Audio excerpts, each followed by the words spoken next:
Ramadan kali ini berbeda dengan Ramadan sebelumnya. Marhaban ya Ramadan. Loh, bagaimana hukumnya sholat berjamaah tapi shofnya renggang, jaraknya 1 meter? Apakah itu dapat menggugurkan fadilahnya sholat berjamaah? Atau bagaimana dalam perspektif hukum Islam?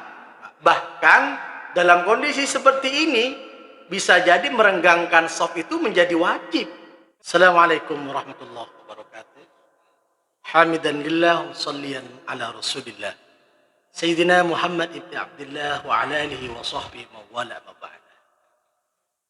Saudara yang berbahagia, semoga kita tetap berbahagia, tetap bersyukur, tetap bersabar, kendati pun Ramadan kali ini berbeda dengan Ramadan sebelumnya. Namun tidak mengurangi semangat kita untuk senantiasa menyambut Ramadan penuh dengan kebahagiaan. Marhaban ya Ramadan. Saat ini di dalam kesepakatan para ulama, kesepakatan pemerintah juga, pada zona-zona yang dinyatakan ada potensi penularan COVID-19, maka di situ tidak diperkenankan, tidak diperbolehkan untuk melakukan sholat berjamaah dan sholat Jum'ah di masjid. Kenapa? Karena menjaga manusia, menyelamatkan manusia daripada kebahayaan, hukumnya adalah wajib. Dalam bahasa usul fikih atau bahasa maqasid syariah disebut dengan hifdun nafas, menjaga jiwa. Sedangkan sholat jamaah itu hukumnya adalah sunnah. Jadi yang wajib tetap didahulukan, walaupun hukum sholat berjamaah ini terjadi perbedaan di kalangan para ulama. Yang pertama. Kemudian yang kedua, bagaimana pada titik-titik tertentu yang masih relatif aman berdasarkan riset para ahli, sehingga di masjid itu kemudian melakukan sholat berjamaah. Maka sesuai dengan instruksi pemerintah, instruksi tim ahli kesehatan, kita diwajibkan untuk memperhatikan protokoler kesehatan atau protokoler pemerintah. Di antaranya adalah melakukan sholat berjamaah dengan cara shaf renggang. Muncul pertanyaan, loh, bagaimana hukumnya sholat berjamaah tapi shafnya renggang, jaraknya 1 meter? Apakah itu dapat menggugurkan fadilahnya sholat berjamaah? Atau bagaimana dalam perspektif hukum Islam? Saudara yang berbahagia, beragama itu bukan dengan perasaan, beragama itu bukan dengan menyangka-nyangka, tetapi beragama itu harus didasari dengan ilmu. Apa yang dia amalkan sesuai dengan ilmu Allah Subhanahu wa ta'ala. Di dalam kitab Al-Bujairimi Al-Khatib juz 2 halaman 135, di situ disebutkan bahwa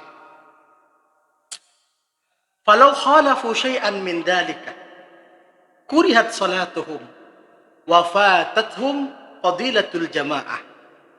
Kalau ada orang sholat berjamaah, kemudian yang sholat itu atau makmum tidak melakukan kriteria dalam sholat berjamaah atau merenggangkan shaf, kan mestinya memang orang sholat jamaah itu shaf rapat, sebagaimana kita diperintahkan ya oleh imam ketika mau sholat sawu sufufakum. Itu memang demikian. Nah, kalau tidak demikian bagaimana?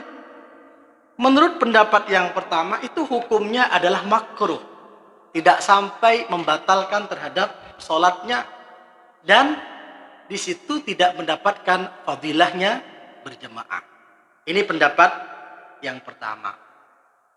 Tetapi lakin fi fatwa Ibnu Ramli inna sufufa al-muqti'atah, saf yang renggang, bahasa kita sekarang adalah saf renggang, tahsuru lahum fadilatul jama'ati, itu dapat menghasilkan fadilahnya sholat berjamaah. Jadi ini saudara, ada dua pendapat para ulama-ulama terdahulu. Pendapat yang pertama, ada yang mengatakan tidak mendapatkan fadilahnya berjamaah. Kenapa? Karena melakukan kemakruhan dalam sholat. Yang kedua, tetap mendapatkan fadilahnya sholat berjamaah kalau pun safnya itu diatur dengan cara renggang. Itu menurut siapa? Menurut Al-Imam Ar-Ramli, sebagaimana yang diurai lengkap di kitab Mujairimi Al-Khatib juz 2 halaman 135. Nah, kita milih yang mana? Misalnya berada di area yang melakukan sholat berjamaah, milih yang boleh, yang tetap mendapatkan fadilahnya berjamaah. Nah, kapan memilih pendapat yang ya dalam kondisi seperti ini? Nanti kalau sudah kondisi normal, kita tetap merapatkan yang namanya barisan, shaf, tidak boleh mengambil pendapat yang kedua. Bahkan dalam kondisi seperti ini bisa jadi merenggangkan shaf itu menjadi wajib. Kenapa? Khawatir terjadi penularan. Ya, potensi penularan itu ada.